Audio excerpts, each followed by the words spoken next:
you ever wondered the differences between a traditional massage and what they call a holistic massage? I thought I'd show you just a very simple interpretation for me. So everyone will have their different ideas, but we'll use the leg just to demonstrate a little bit here. So from the way that I view it and the way that I was taught, when you're massaging someone and you're sticking to a routine or a method, then it tends to be that you don't really deviate away from that method. So say for instance, I'll just put some massage balm on my hands.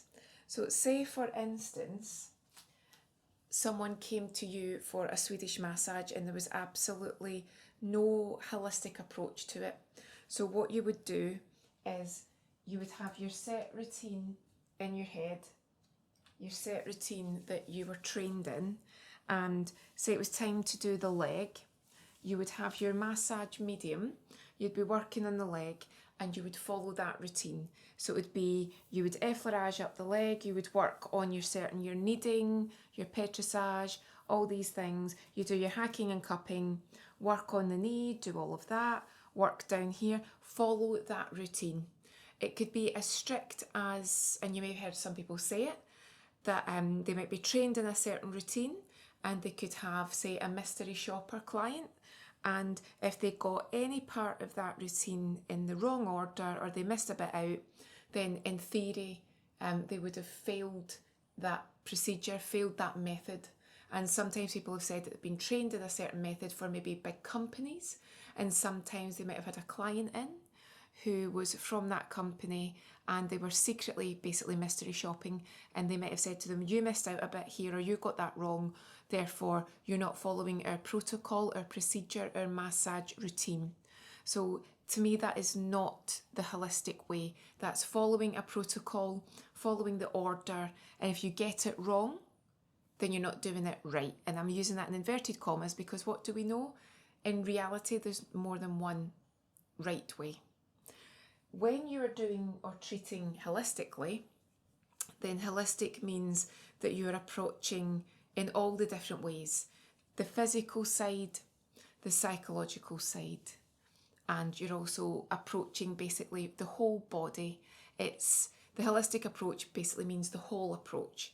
So if someone comes to you and they say that they want their legs treated, maybe sometimes it can be as simple as they just want to see an improvement in the appearance of the legs, and a massage can help improve the appearance because you're boosting the circulation, which can make the legs look better. Also, that can help to boost lymph. It can help over time to improve the appearance of something like the tone, the texture. We talk about cellulite. So if you do a lot of massage in conjunction with the lifestyle that you choose to lead, and also a lot of mechanical treatments and a lot of products, you can really start to see a difference in how the skin looks. It could be as simple as that. But with a holistic approach, you would obviously follow the routine, but in addition to following the routine, you would be treating that person as a whole, the individual whole. So say they needed more work on a certain area, you would adapt to that area, you'd spend more time on it. You might also stop what you're doing with the physical part of the massage. Say you're doing Swedish, and you might say, right, we're stopping the Swedish here and we're going to do an element of a mechanical treatment. So you might bring in something electrical. You might also say, right, we're stopping the Swedish here, we're going to actually add a layer of a product on, or when we finish the Swedish, we're going to finish with a product. Sometimes holistically, if you're trained in it, they might do, say again, I'm using Swedish as an example, but they might say, we're going to stop here and we're actually going to do some acupressure or acupuncture, if you're trained to do so. Or they might say, we're going to do Swedish here, but when we finish this Swedish part, we're going to add in a layer of aroma therapy. And aroma therapy is a different style of massage. There's crossover, but it's not exactly the same. It's more about allowing the oils to absorb into the skin. That's what the massage is there to do. Or possibly, holistically again, you might say, right, we're doing an element of heat here.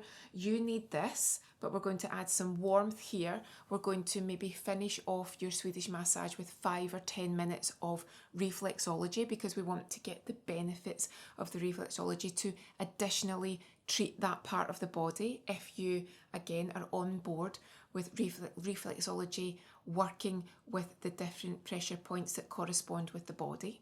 So that would be a holistic approach, because you're using that massage as a basis, but you're treating that person in conjunction with the end result of what they're looking for. So it's not just the one size fits all of the massage.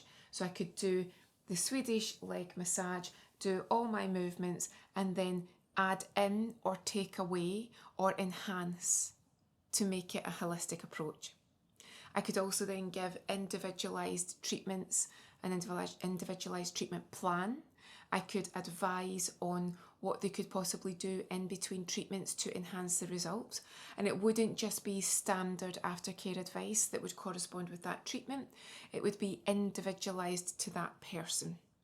So it's just a little video to give you an idea of, for me, what is a holistic approach and what is a standard approach.